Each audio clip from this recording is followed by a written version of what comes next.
for the thing here, as he starts the dip here. Can you see it? Can you see it subtly? I can see his heel popping up at the bottom of the dip before he starts the drive.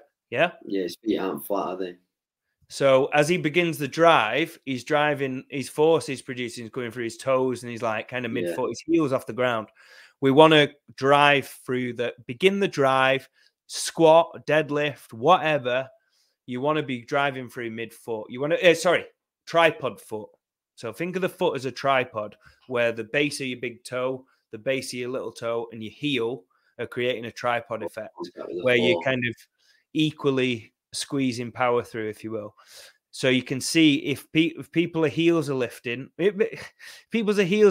before they begin the drive, you're leaking power.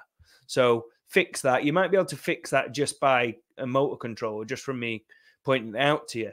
But if you feel like what a lot of people find is that in flats, to maintain that to maintain that flat foot, what they have to do is hinge at the hips and sacrifice the torso angle. So you see a lot of people, they'll lift in flats and they'll kind of do that hingy log press and then have to strict press it out after they've applied the leg drive. So that's why I'm a massive advocate of lifting shoes for people as a performance just a performance enhancer, really. They just give it that thing that Joe said about maintaining the vertical torso. It's just giving you an easier job of doing that. So what else have we got? So he's keeping his head back nicely. So he's giving himself an easier task to kind of because he's keeping his head back so well and he's maybe punching back or whatever. You can see that he's controlling the rack position really, really well. Like as he drives into the log's not rolling forward excessively. Yeah, no, it's spot on that. But you can see that maybe, I'm not sure how heavy this is in terms of percentage, but put another 10, 20% on that. Again, I'd want to see him developing that overhead stability. He looks like he's poking his head through at the end, but it's almost just like a gesture. It doesn't look like home. Yeah, you want to make this position here. You want to make that overhead position feel like home. Not just like that. That looks pretty good. Don't get me wrong, but I'd say, but it's there for 0.1 seconds, isn't it? Yeah, I would actually say that if he went to hold this for 10 seconds, the first couple of seconds, I suspect what it would do, he'd find it pretty tough, and then he'd probably punch back a little bit more and almost feel like he's that true position. Exactly, Joe. And it almost, before you found it, it almost feels like you're reaching behind you, and it feels ridiculous. Until you find a sweet spot where almost like you feel like you can switch your muscles off to an extent, yeah? And I would say split jerk, training the split in isolation and getting the recovery. I think you'd benefit from some jerk recoveries. Yeah, you can see that look how short that foot is. For the front foot, yeah. He's really relying on stepping back. Right, find something else, Joe. I'm gonna get one more. I think the recovery, actual footwork of which one to recover first, would be valuable as well, because just play it again and then look at the recovery. There's quite a few steps going on there. Yeah. No, you're not playing it again here. Oh, is it not? Is it not playing? Sorry. No. If you just look at the recovery in terms of the number of steps, Josh will be able to tell you a lot better than me. Obviously, he's a split jerker, but I mean, what have we got? Wow. That one's better. That one's better than the second one.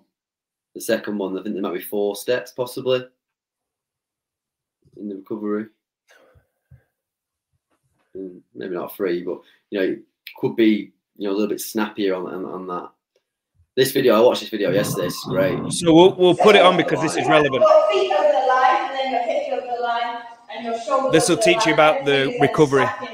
And we want to have our torso should stay in that position. So imagine there's something either side of you that's stopping you moving. So your first will get a nice straight dip, but also then when we do the split jerk, we want our body to stay there over that line. Obviously the bar is now over the line, head, shoulders, hips, and also the back knee, so that we're nice and stable here, because we don't want to lean forward or back. Everything stays over that line. We keep our center of gravity. We don't want that bar moving away from that center. point. So then we want our heel to the back to that line and our toe to that line should be exactly the same. So that shows us that we've got that nice straight dip here. And then we'll recover from a jerk. We want to go front foot back to that line, back foot back to that line. I say FBI, front foot, back foot, idiot. If you don't do it, then you know where you're at. So I think that view of the line as well is exactly. It's fantastic. So simple in terms of the spacing for the front foot and the back foot should be the same. I've never ever thought of it like that.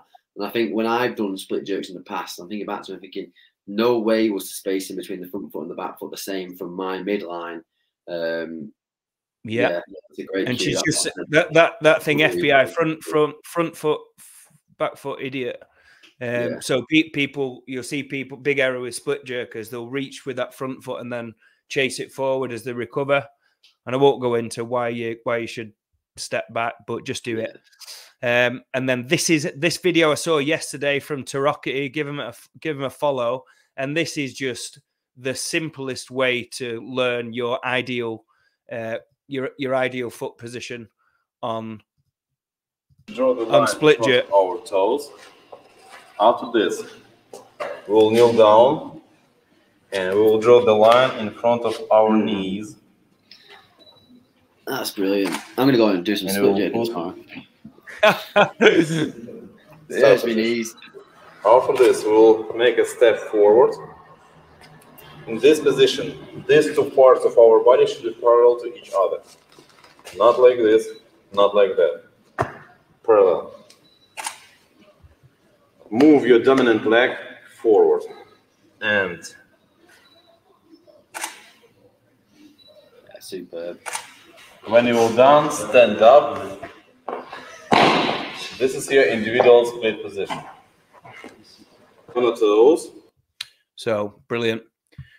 So try those drills. So have a look at one of my latest Instagram things to watch it again. The thing on how to split jerk and the where your leg should be, and then to measure it exactly with a piece of chalk, just follow that what Torokhtiy said. So yeah, we'll wrap it up there. So thanks very much for listening. So this is Josh Lancaster from British Strongman Coaching, Joe Daglish.